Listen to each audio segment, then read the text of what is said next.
In the beginning, there was silence across the sky, deep and endless, like an ocean of clouds.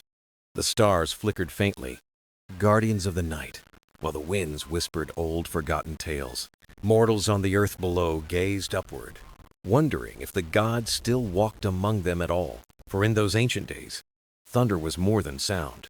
It was a voice, a message from the heavens. And at the heart of that voice was Zeus, ruler of Olympus, lord of the boundless sky above. He was keeper of the storms, master of lightning, and bearer of a promise few could recall. Long ago, Zeus swore an oath. His thunder would strike not in anger, but in truth and guidance. Yet promises, even those made by gods, can fade like mist if not spoken, remembered, and renewed. The earth began to tremble with questions, and mortals looked upward, waiting for an answer. Tonight, we tell the story of that forgotten vow, of storms that spoke, and of a promise reborn. The sky stretched wide, painted with hues of dawn. Yet beneath its calm was a silence that felt heavy. Clouds drifted without song, moving but without rhythm, as if they had forgotten the music of the winds. Mortals looked upward, sensing change, but they could not name it, for the heavens no longer spoke to them. Where once thunder rolled with purpose, now it lingered, faint and lost, like a forgotten drumbeat in the dark. The voice of the sky was absent, and with it, the guidance that once gave mortals courage in uncertain times. At the heart of Olympus, Zeus watched from his throne, his gaze fixed on the restless clouds below. He was the ruler of gods and skies, crowned with lightning. Yet his silence mirrored the silence of the world. The halls of Olympus were bright with marble and flame. Yet the king of heaven sat in quiet thought. He remembered when his thunder was welcomed, when its call was known as the sound of truth and justice. Now, thunder was feared or doubted, its voice lost among the whispers of doubt rising from the earth. The oath he once swore stirred faintly in his memory, like a flame struggling to survive a cold wind. It was a promise bound to the first thunderbolt forged in his hand, a vow made to sky and earth alike. He had sworn never to wield thunder in anger alone, but to let it ring as truth, clear and unwavering. For thunder was not only sound, it was a message, a reminder that the heavens kept watch over all life. But even gods are not immune to time, and even promises may fade when left in shadows too long. Zeus rose from his throne, and his steps echoed like distant thunder through the halls of Olympus. The other gods stirred, their eyes following him, for they sensed unease in the ruler of the skies. Hera, ever watchful, asked no questions, though she knew his silence carried the weight of many storms. Athena, wise and patient, observed quietly, waiting for his mind to speak before her counsel could begin. Apollo strummed his lyre, though softly, as if music could ease the tension rising in the god of thunder. Zeus walked to the edge of Olympus, where clouds parted to reveal the vast earth below. He looked upon the rivers, forests, and fields, and he saw how they leaned toward the sky in silence. The prayers of mortals were fewer now, softer, as if spoken without hope that their voices would be heard. It was not anger that stirred in him, but a quiet sorrow, for their faith had thinned like morning mist. The winds shifted at his side, carrying the faint echoes of his forgotten vow back into his ears. He remembered the day the first bolt of thunder was placed in his grasp, burning with divine fire. He had lifted it high, promising that thunder would be the voice of truth, never wasted in rage or pride. That promise had been his crown, as much as lightning, binding him not only to gods but also to mortals. Now the silence of the sky was a question, pressing against him, asking if he still remembered that vow. The clouds seemed to wait, the winds paused, and even Olympus itself held its breath in quiet wonder. Zeus closed his eyes, and the memory of that first oath grew stronger, filling the silence with its call. He was ruler not only by power, but by promise, and the thunder was his word, not his weapon alone. He opened his eyes again, and the horizon stretched vast, awaiting the return of a voice long still. The world needed more than storms. It needed truth, carried on the sound of thunder, clear as the sky. The king of Olympus turned from the clouds, and his decision formed like lightning in his heart. The oath would not remain forgotten, not while he still ruled, not while the heavens still belonged to him. Zeus lifted his hand, and though no storm gathered yet, the skies trembled faintly at his quiet resolve. The silence of the world was ending, for the oath of thunder was stirring once more in the heart of the sky. The world below Olympus began to drift from its harmony, and the signs of imbalance grew each passing day. Rivers that once sang with steady flow now faltered, their waters slowing as though they had lost their strength. The fields stretched wide, yet the crops bent low, waiting for rain that no longer came with its old certainty. Fishermen looked to the seas, but the tides had grown restless, arriving too early or retreating too late. Winds, once playful and free, no longer carried the laughter of the earth, but wandered aimlessly without song. Even the animals of forest and meadow grew uneasy, pausing in silence when the clouds gathered overhead. It was as though the sky itself had forgotten its rhythm, leaving the world below to stumble in confusion. Mortals whispered among themselves, wondering if the gods had turned away, or if their prayers had grown weak. The temples still stood, bright with offerings, yet the air above them felt empty, as though no ear was listening. Children asked their parents why thunder no longer spoke, and the elders could not answer with certainty. Zeus watched this unfolding sorrow, his heart heavy, for he knew the silence of the sky was his own silence. He had withdrawn his voice, and in doing so, the world had begun to forget the bond between heaven and earth. Where once mortals trusted thunder as truth, now they feared its absence more than its roar. He understood that without guidance, mortals would wander, uncertain, doubting the harmony that once held all. The clouds drifted without anchor, a reflection of his own hesitation to honor the oath of long ago. Olympus itself felt this weight, for even the laughter of the gods seemed quieter, the air more still. Poseidon gazed at the seas, troubled by waves that no longer obeyed their ancient rhythm of rise and fall. Demeter mourned the crops that strained under a sun untempered by the gentle balance of rain. Hermes, swift and restless, spoke of mortals losing faith, their prayers softening like whispers on empty winds. Each god felt the absence, for the silence of Zeus echoed across Olympus like a bell left unrung. In the villages below, stories began to change, reshaped by uncertainty and quiet dread. Where once thunder was a voice of justice, now it became a memory, distant and fading into legend. Songs that once praised the sky grew fewer, replaced by laments of a world unsure of divine presence. The earth was not angry, but it was unsettled, its balance tilting as though awaiting a hand to steady it. The seasons still turned, but without harmony, arriving harshly, as if their rhythm had been disturbed. The moon rose faithfully, but its silver light fell on lands that no longer felt the steady breath of storms. Stars looked down in silence, their watch unbroken, yet their guardianship felt colder without thunder's voice. Mortals lit fires in the night, telling tales of a time when the sky was alive, when thunder spoke clearly. They remembered, faintly, that thunder once carried meaning, a message from the king of the heavens. But memories fade when silence grows too long, and doubt crept into hearts that once trusted with ease. Zeus felt the weight of every doubt, for he knew that his promise had been more than words, it was a bond. The oath of thunder was not merely his own, but a bridge between gods and mortals, sky and earth alike. Without it, storms were empty, winds meaningless, and the world lost the harmony that once bound all together. The king of Olympus could not ignore the imbalance any longer, for it spread like shadows across the earth. He knew the time had come to remember fully, to restore what silence had taken from both sky and land. The voice of the heavens could not remain hidden, not while the world trembled in uncertainty below. Zeus breathed deeply, and the air of Olympus stirred, as though even the clouds awaited his decision. The silence would not hold forever, for the sky itself longed to speak, to roar with truth once again. And though mortals did not yet know it, the oath of thunder was stirring, ready to return to their world.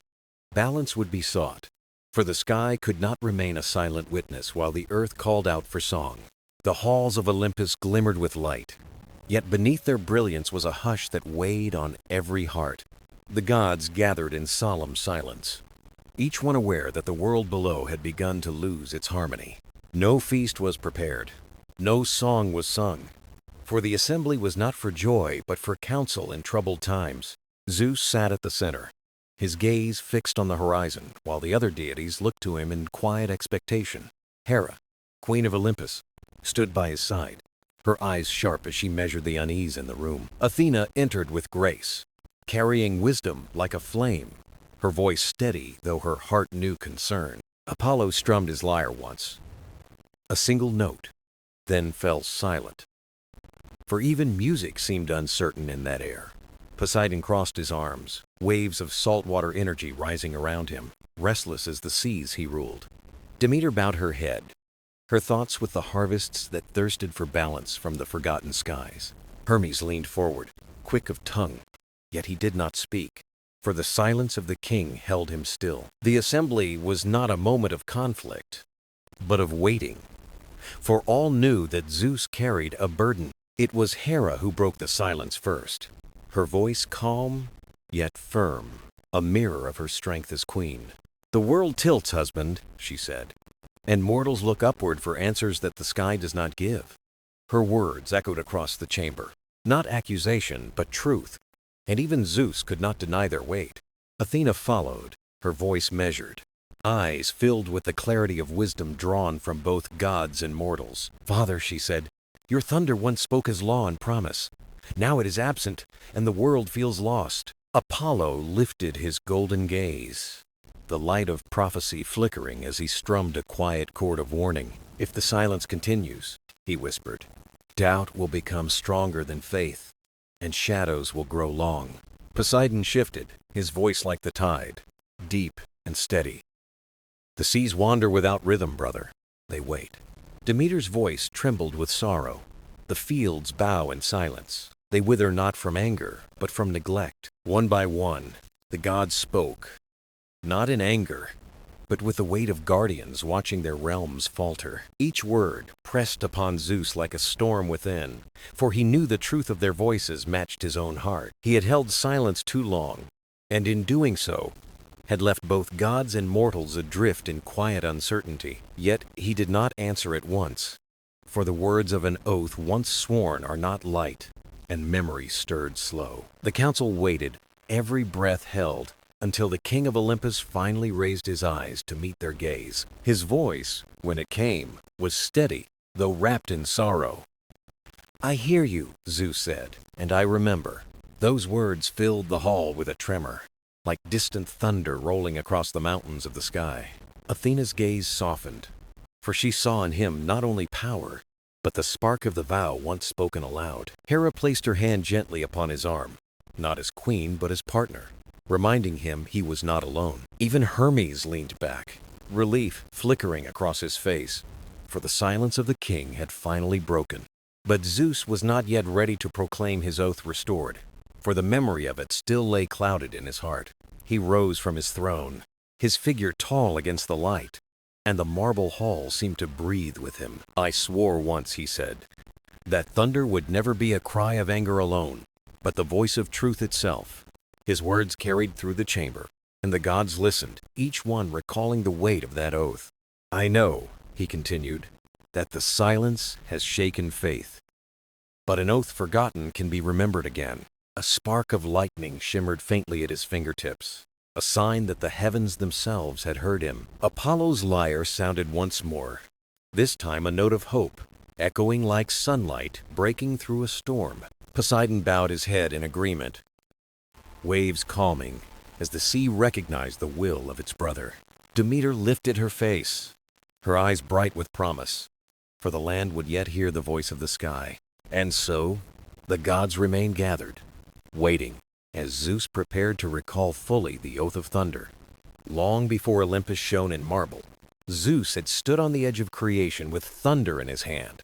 The skies stretched endless, vast, and wild, filled with storms that roared without meaning or gentle restraint. Lightning cracked without reason, fire falling upon seas and mountains, frightening mortals and beasts alike. The heavens were strong but untamed, and their fury threatened to break the fragile balance of the new world. It was then that Zeus, crowned as ruler of gods, felt the weight of power placed into his mortal-born hands. He was not chosen for thunder alone, but for the promise that thunder would carry more than fear and fire. On that day, in the earliest dawn of Olympus, Zeus lifted the first bolt, forged of light and eternal flame. The gods stood around him, silent, as he raised his hand to the sky and spoke words that would bind the air. "I swear," he declared, "that thunder will never strike as wrath alone, but as truth that guides all life below." The oath rang across the heavens, and the storms hushed, as though even the clouds bowed before his voice. Mortals who trembled in fear heard the thunder shift, no longer wild, but steady, like the beat of a heart. From that moment, they learned to listen. For thunder became not a curse, but a sign of truth from the sky. The rain that followed was not punishment, but blessing, filling rivers, softening fields, awakening the earth. The gods watched with wonder, for the storms obeyed their king, reshaped not by force, but by his promise. And so the oath of thunder became law, not carved in stone, but carried in every rumble of the heavens. When mortals lied or faltered, thunder reminded them to speak with honesty, for the sky itself bore witness. When rulers judged with fairness, lightning crowned their words, as if Zeus himself approved their justice. Thunder became the voice of balance, not destruction, and mortals found hope in its deep rolling call. Even the smallest child could sleep through a storm, for they knew thunder was a guardian, not a foe. The oath lived in their stories, their songs, and in the prayers whispered when storms shadowed the fields. But oaths, even those spoken by gods, require remembrance, or they risk fading into the silence of time. As centuries passed, the clarity of Zeus's promise softened, hidden beneath new tales and forgotten fears. Mortals still looked to the skies, but fewer remembered that thunder once spoke as truth, not as terror. Even some gods, busy with their realms, let the memory grow faint, though the vows still pulsed in the air. Zeus himself, mighty and eternal, carried countless burdens, and the oath became one promise among many. He still held it, but not always close, until silence began to stretch across the earth like an empty shadow. And now, as the balance weakened, the forgotten oath stirred within his heart, calling him to remember. The gods in council had reminded him, but the memory itself was older than Olympus, older than marble. It was not the halls of the gods that birthed the promise, but the endless skies that first crowned him. Zeus knew this truth. The oath was not given to Olympus alone, but to the whole world beneath the heavens. He rose from the gathering, and his steps carried him to the balcony where the clouds drifted heavy. He looked down, and he saw the rivers waiting, the crops bending, the mortals raising empty hands in prayer, their eyes still turned upward, even in silence, as though they knew the oath lingered, though unseen. And Zeus, recalling the words spoken long ago, felt the spark return, bright and sharp in his memory. "I swore," he whispered to the wind, "and I will not let the sky forget, nor the earth lose faith again." Lightning flickered faintly behind the clouds, not in anger, but as a sign that the promise was awakening. The oath of thunder was more than words. It was the bridge of trust between the heavens and all below. And though silence still lingered, the world would soon hear again the truth spoken in the voice of storms. For a vow once sworn by the ruler of the skies could not fade forever, not while thunder still lived in the air. And so, in that quiet moment, the forgotten oath breathed again, waiting to rise with the next roll of thunder. The council had ended, yet whispers of doubt still lingered in the marble halls of Olympus long after Zeus left. Hera walked slowly across the chamber, her voice calm, reminding the gods that silence must not grow deeper. Athena spoke of wisdom, urging action, for mortals without guidance would falter, forgetting their higher path. Apollo, radiant with light, added that the earth below waited for songs of truth to return with the thunder.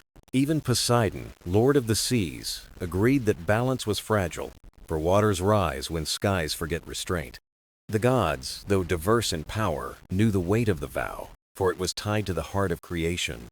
And all looked toward Zeus, who bore the thunderbolt, not as weapon, but as promise wrapped in flame and sky. Zeus stood on the balcony, gazing at the clouds that drifted like restless spirits across the wide horizon. He remembered the first time mortals prayed not from fear, but from hope. When storms brought water to fields, he thought of farmers watching the rain soak the earth, blessing the soil, filling rivers that carried life afar, and he thought of shepherds guiding their flocks beneath distant mountains, unafraid of thunder's deep voice. These were the moments that gave meaning to his oath, the proof that thunder could speak of peace and truth. But now the silence weighed heavier than any storm, pressing against the heavens, echoing through the world. The skies, once alive with song, seemed still, as if waiting for Zeus to breathe life into the forgotten vow. He raised his hand, thunderbolt gleaming faintly, not in fury, but in memory of the oath that bound his reign. Lightning shimmered within the clouds, and the air trembled, though gently, like a harp touched by the wind. Zeus closed his eyes and spoke again, not to the gods, but to the earth that stretched beneath his watchful gaze. "O mortals, remember the oath," he said softly, his voice rolling with the clouds, steady as a mountain stream. "Thunder is not your fear, but your guide, and lightning is not wrath, but the light that reveals hidden truth." The winds carried his words downward, whispering through valleys, threading across rivers, rustling through fields. Mortals felt the air stir around them, though the sky remained calm, as though listening to a secret promise. Children playing in the dust stopped, tilting their heads as the breeze brought a sound they could not name. Farmers paused in their labor, looking upward, sensing a shift, as though the heavens leaned closer to the earth. Elders in small villages placed their hands on the ground, nodding, recalling stories of the oath of thunder. Somewhere, a shepherd lifted his gaze to the peaks and whispered, "The sky has not forgotten us after all." Though no storm came, the clouds glowed faintly, their silence no longer empty, but alive with a gentle hum. The promise had not returned in full, yet the first thread of memory had woven itself into mortal hearts. And in Olympus, the gods felt it too, the stirring of old truth, faint but undeniable, like dawn on the horizon. Hera placed her hand on Zeus's shoulder, saying, "The vow still breathes, though it slumbers. You must awaken it." Athena added, "Wisdom alone is not enough. The world needs to hear thunder again, not as noise but as guidance." Apollo smiled, strumming a golden lyre, promising that his songs would carry the oath into mortal stories anew. Poseidon nodded, waves stirring faintly in distant seas, ready to keep balance when storms began again. The council no longer spoke with doubt, for each god felt the pulse of the promise returning through the sky, and Zeus, though solemn, felt strength rising in his chest, as though the heavens themselves breathed with him. He knew the oath was not merely his own. It belonged to the earth, the gods, and every life beneath the stars. The clouds parted slightly, and a single streak of lightning crossed the horizon, bright but gentle in its descent. Mortals gasped, not in fear, but in awe, for the bolt did not scorch the earth but lit the sky like a lantern. In that moment, they remembered what their ancestors once knew. Thunder was a guide, a voice, a sacred vow. And so the silence began to break, not with fury, but with promise, carried on the wind and written in the sky. Zeus lowered his hand, his eyes calm, knowing this was only the beginning of the oath's return to the world. For the voice of thunder was stirring once more, and soon the heavens would speak with truth to all who listened. The silence of the heavens had been broken, yet the full song of thunder had not yet returned to mortal ears.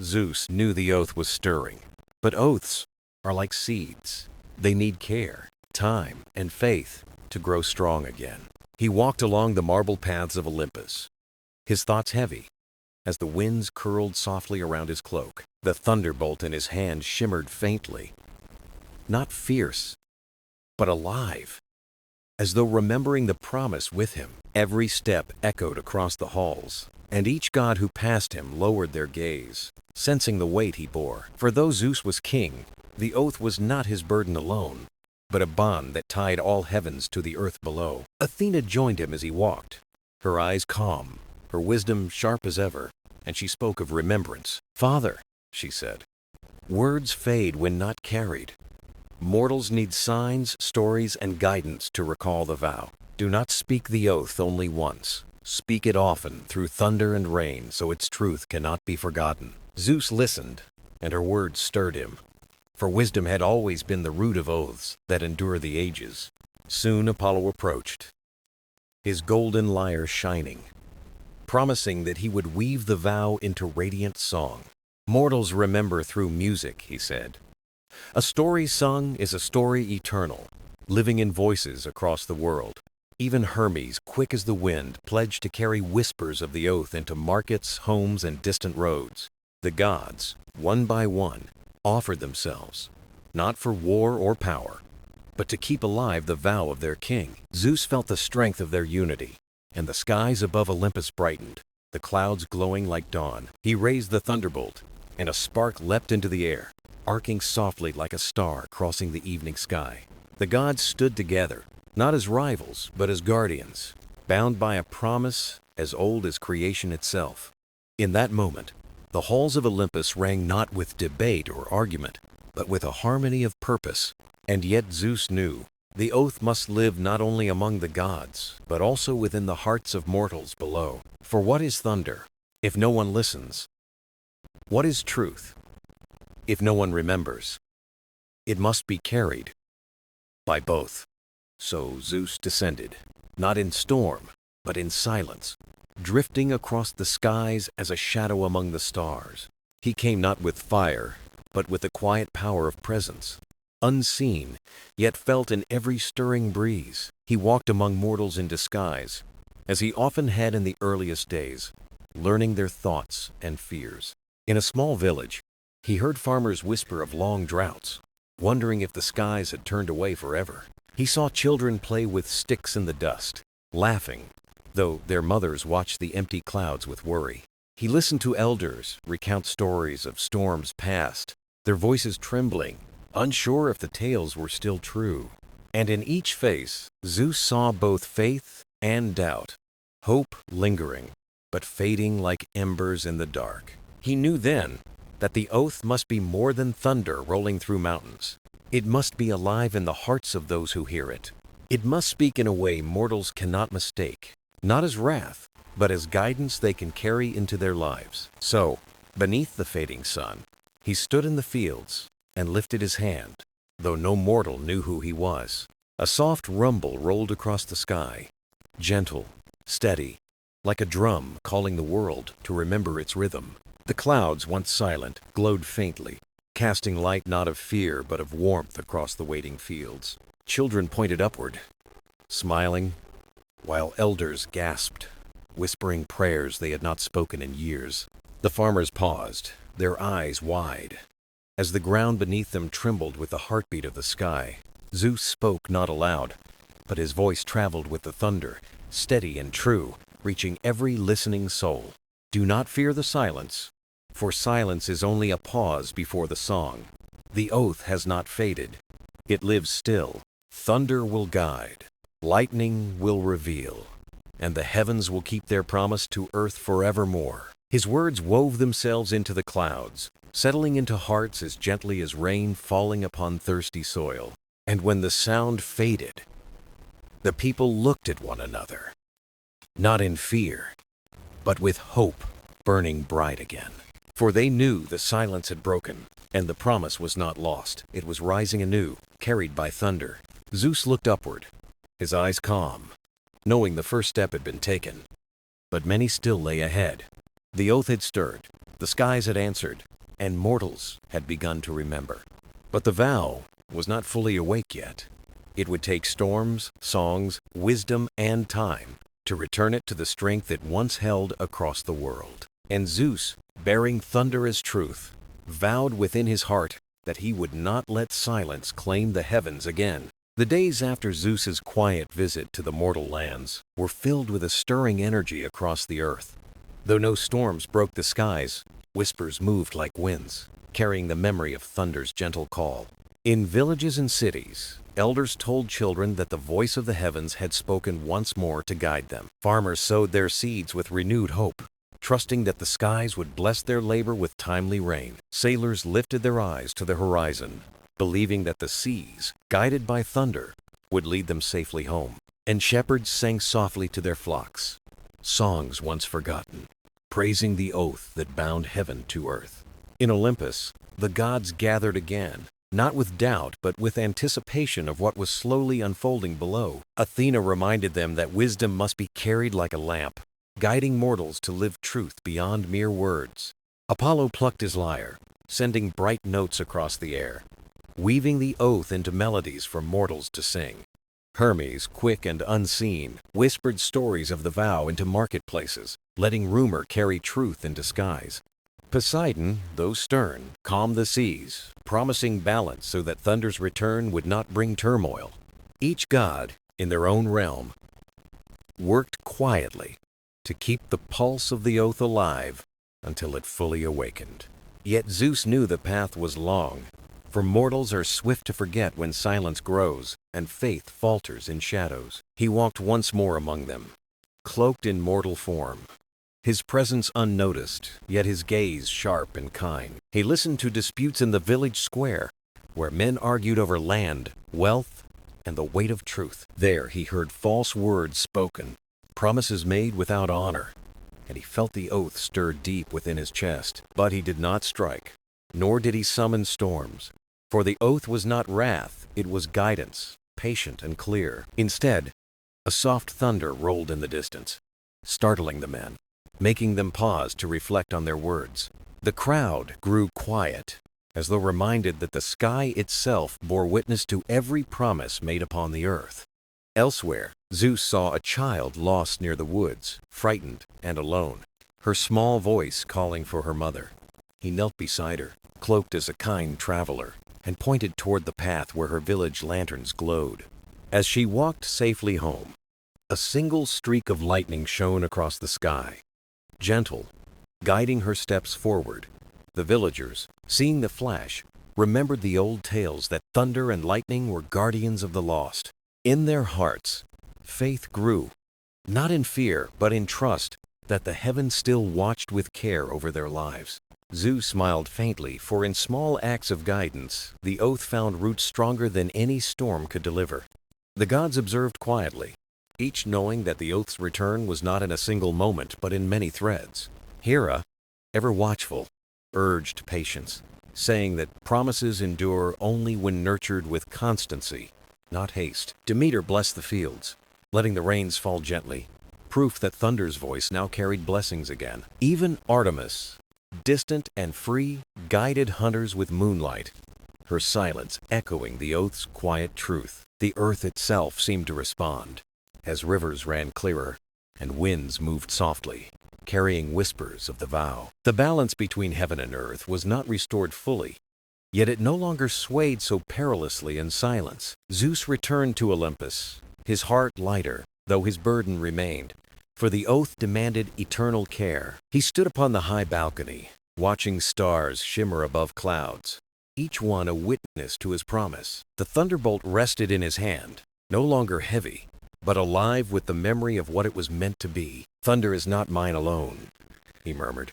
"but the bond between us all, gods, mortals, earth, and sky alike." The heavens answered with a low rumble, soft yet firm, as though agreeing, as though the vow itself spoke back. And so the night passed in calm, the stars bright, the world breathing in harmony with the keeper of the skies. Yet even in that peace, Zeus knew silence would try to return, as it always does, seeking to swallow truth. The oath was not won in a single day, but renewed each time thunder spoke with honesty across the world. And so he vowed again, within his heart and before the stars, to guard the promise for as long as skies endure. For thunder must always be more than noise. It must be truth, carried in storms, remembered in silence, and reborn. The dawn rose golden over Olympus, yet Zeus's gaze lingered on the horizon where mortal prayers drifted upward. The oath was alive, but fragile, a thread woven between heaven and earth, requiring both faith and vigilance. In the silence of his hall, Zeus held the thunderbolt, its glow steady, like a heartbeat echoing the world's pulse. He knew storms could awaken awe, but awe without wisdom would fade, leaving mortals lost when clouds cleared. Thus, the oath must speak through guidance, not only through might, so mortals could carry truth in daily life. Athena approached him with calm steps, her voice clear, urging him to share the vow through symbols of learning. Mortals keep faith not just by sound, Father, but by memory etched in story, art, and sacred teaching. Zeus nodded, for wisdom lasts longer than thunder, shaping minds that in turn shape the lives of generations. Together they devised a plan to plant seeds of remembrance through signs mortals could not easily forget. The first would be lightning upon stone, etching marks that told of the oath in ways beyond mortal hands. So, Zeus descended once more, cloaked in winds, to a mountain peak where mortals often sought the divine. There he struck a great rock, but not with fury, his bolt-carved symbols glowing faintly, a language of promise. Shepherds nearby witnessed the light, falling to their knees, whispering that the sky itself had written words. They traced the marks, though they did not understand, yet they felt in their hearts the weight of sacred truth. These stones became altars, gathering places where stories of the oath spread from one voice to another. Apollo then took his turn, sending songs into mortal lands, melodies sweet and radiant as dawn's first glow. Children sang them in fields, their voices carrying notes that spoke of thunder not as wrath but as guiding care. The songs spread like wind, weaving into festivals, harvest dances, and quiet evenings by the firelight. Even when words faded, the tunes lingered, binding memory to melody, making the oath live in their breath. And so the vow grew stronger, not only in heavens but in mortal lives, shaping hope with rhythm and harmony. Hermes, restless and eager, spread tales further, disguising the oath within fables and market chatter. He told of promises kept by the skies, of clouds that wept in joy, and winds that laughed in freedom.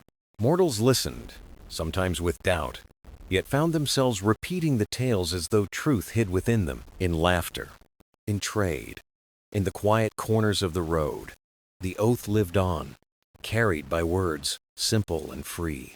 Zeus watched, proud, for even in jest, the vow found a home, reminding mortals with every whisper of thunder.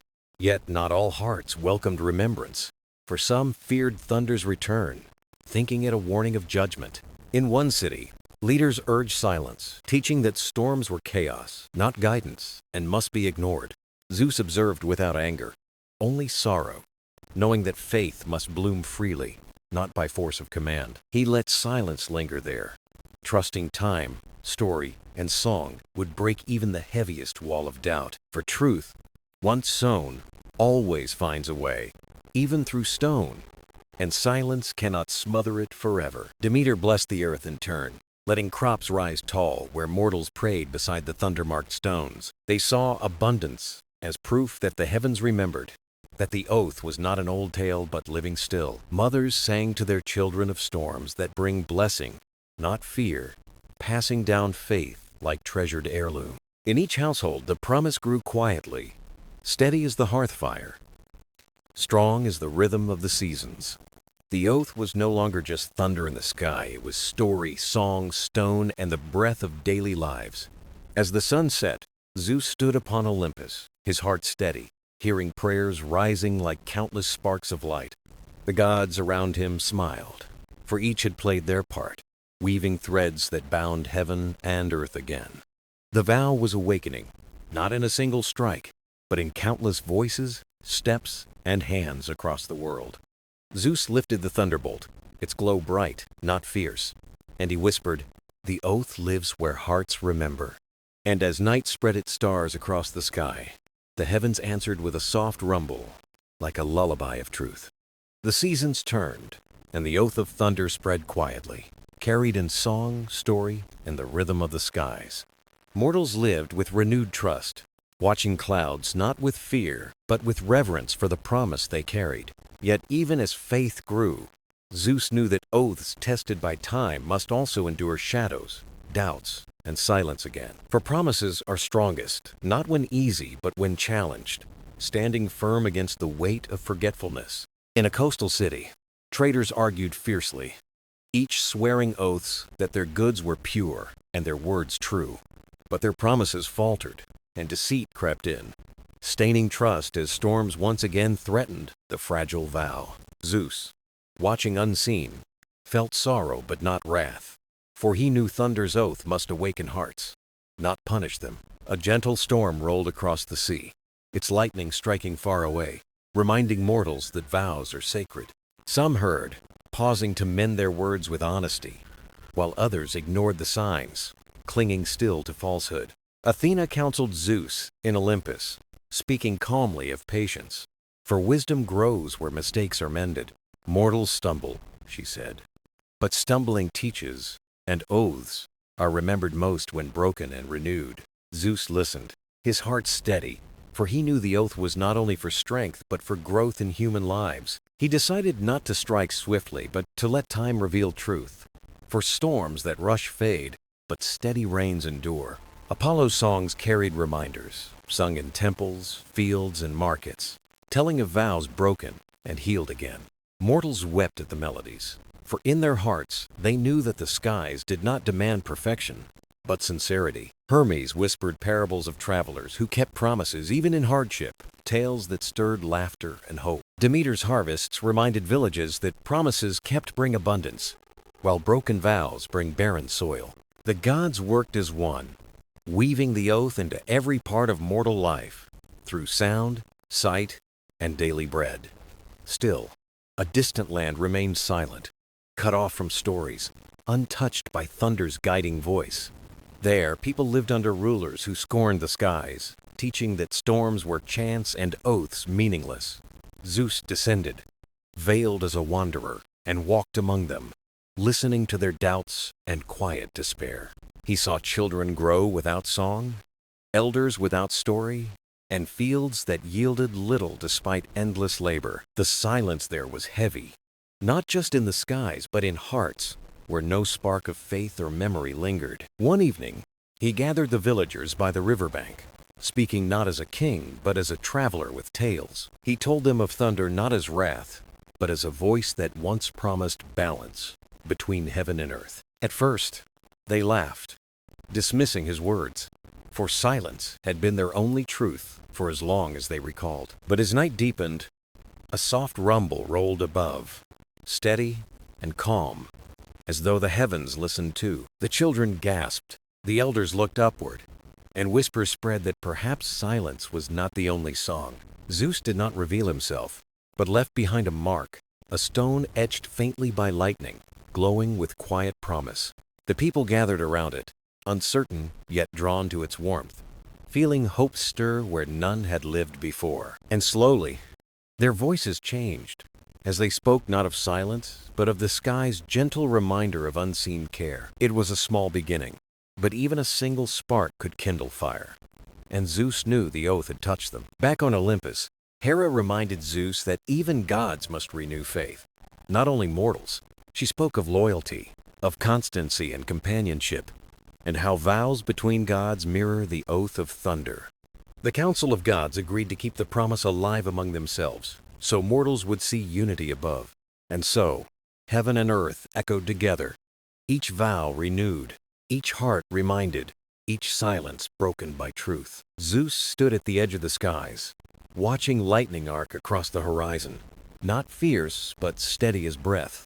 The oath lived, tested, renewed, and carried in countless ways, strong enough to weather doubt and silence. And as thunder rolled once more, he knew the vow was not merely remembered, it was becoming eternal. The skies over Olympus glowed with calm light. Yet Zeus knew the oath's journey was nearing its final shaping. What began as silence had grown into song, story, and stone, carried across lands by gods and mortal voices alike. But every vow, no matter how strong, must be sealed with a final act that binds it beyond doubt or forgetting. Zeus stood upon the high cliffs of Olympus, the thunderbolt alive in his grasp, glowing with a quiet, steady fire. He called the gods to gather, each arriving with their own gifts, their faces solemn yet bright with shared purpose.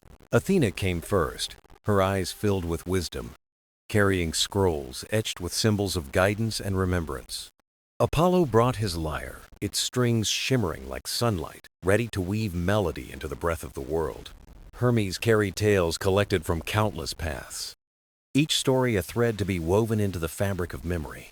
Demeter bore seeds blessed with life, promising that the oath would live in harvests as long as earth endured. Hera, steadfast, stood beside Zeus, her gaze unyielding, speaking of loyalty, constancy, and divine companionship. Poseidon's presence rumbled deep, the seas answering with calm waves, swearing their eternal part in the balance. Artemis lingered at the edges, her silver bow at rest, her silence speaking of truth found in quiet constellations. Together they formed a circle upon Olympus, the skies above them shimmering as though the stars themselves listened. Each god lifted their gift, not for glory, but to seal the oath so it would never again fade into silence. Zeus raised the thunderbolt high, its light meeting the gifts, weaving wisdom, music, story, and life into its flame. A great rumble rolled across the heavens, not fierce but steady, as though the very cosmos bent to witness the vow. The clouds glowed gold, rivers stilled in awe, and mortals looked upward, sensing something greater than sight. Thunder spoke not as wrath, but as voice telling the world that the oath was now woven into heaven and earth. Mortals heard it in their hearts, some in song, some in prayer, some in silence, but all felt the promise within. Farmers paused in their fields, sailors at sea looked skyward, and children laughed, pointing at glowing clouds. The oath was no longer distant. It lived in them, carried in the breath of wind and the rhythm of their days. And they knew, without being told, that thunder was not fear but a reminder of truth that would not be lost. Zeus lowered the thunderbolt, now shining with a softer glow, no longer a weapon but a beacon of promise. He looked to the gods and to the skies, his voice steady, declaring, "The oath is sealed, eternal, unbroken." The heavens echoed with thunder, the earth trembled with joy, and the stars pulsed like a heartbeat in the night. The bond was complete, not in might alone, but in unity. Gods, mortals, earth, and sky joined in shared promise. As night fell, mortals gathered around fires, retelling the moment, singing songs, and whispering prayers of thanks. They etched symbols upon stones, planted seeds, and passed stories, each act a small thread in the eternal vow. The oath would not fade, for it lived in countless hands and voices, too many for silence ever to erase again. And the skies, though vast, felt closer, like a companion walking beside them in both storm and calm. Zeus watched from Olympus, his heart lighter, knowing that his burden had become a shared strength. The thunderbolt hummed softly, no longer heavy, carrying not wrath but the gentle weight of truth.